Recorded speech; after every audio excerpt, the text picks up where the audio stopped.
अस्सलाम वालेकुम वरहमतुल्लाहि वबरकातुहू। ये वीक एरीज़ वालों के लिए कैसा गुजरेगा? 28 दिसंबर 2020 से लेकर 3 जनवरी 2021 तक की मैं बात करूँगा कि ये वीक एरीज़ वालों के लिए कैसा गुजरेगा। और जिनको अपनी डेट ऑफ बर्थ नहीं पता वो अपने नाम के पहले हरूफ से भी जान सकते हैं। क्या आप एरीज़ तो नहीं? अगर आपके नाम के पहले हरूफ अलिफ लाम ऐन ये हैं तो आप भी एरीज़ हैं।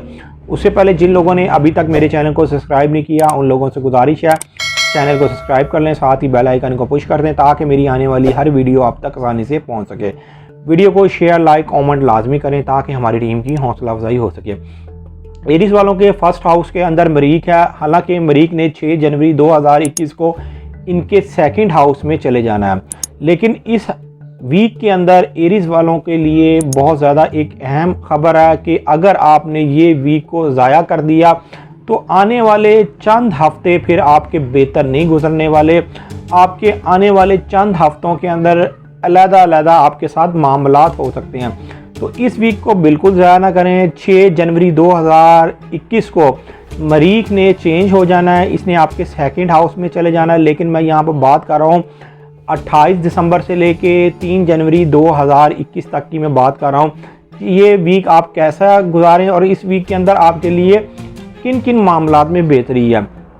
इस वीक के अंदर आपके कामकाज के मामलात में बेहतरी है, आपके जॉब के मामलात में बेहतरी है, आपके रोज़गार के मामलात में बेहतरी है। अगर आप कोई नया काम शुरू करना चाहते हैं तो उस मामले में बहुत ज़्यादा बेहतरी है, इसलिए कि सूरज ने इस वीक के अंदर नज़र मुकम्मल कर लेनी है। आपके 10वें घर से नज़र बनेगी, आपके दूसरे घर को नज़र बनेगी, ये नज़र कंप्लीट हो जाएगी जिसकी वजह से आपको माली तौर पर भी फ़ायदा होगा।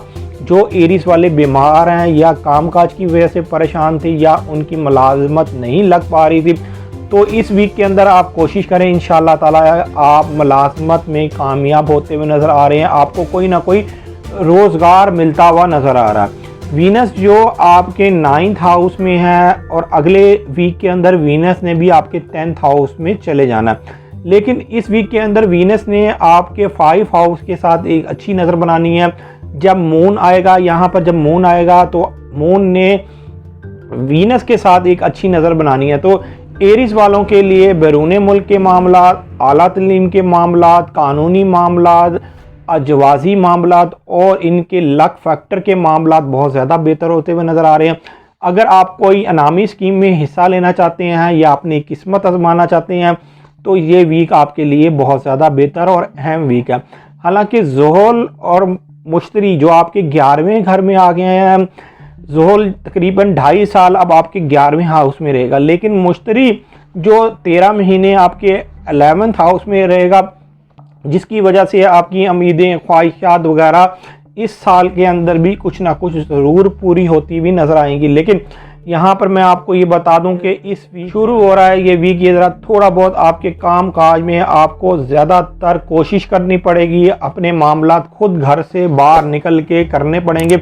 ये स्मूथ नहीं होंगे मामलात, इनके लिए आपको ज़्यादा कोशिश करनी पड़ेगी क्योंकि सूरज भी आपके 10वें घर के अंदर है और आपका जो हाकिम सितारा है वो इस वक्त बाहर निकल रहा है, ये आपके सेकंड हाउस में जा रहा है। सेकंड हाउस के अंदर उसकी वो पोजीशन नहीं होगी अगले वीक में। मैं यहाँ पर एरीज़ वालों को ज़रूर कहूँगा कि इस वीक के अंदर अगर आपके कोई घरेलू मामलात ख़राब पहले चल रहे थे तो उन मामलात में बेहतरी आना शुरू हो जाएगी। उन मामलात को आप इस वीक के अंदर बेहतर कर सकते हैं, इसलिए कि यहाँ पर जब मून आपके 4th हाउस में आएगा तो चांद की 13 और 14 डेट होगी, जिसकी वजह से आप अपने मामलात में बेहतरी लेके आ सकते हैं। जो आपके पहले मामलात ख़राब हो गए हुए थे उन मामलात को आप बेहतर कर सकते हैं। जो लोग फ़ौज पुलिस में हैं या किसी हस्पताल वगैरह में काम करते हैं या किसी खुफिया एजेंसी में काम करते हैं तो उनके लिए भी ये वीक बहुत ज़्यादा अहम है और ये वीक बहुत ज़्यादा ख़ास वीक है।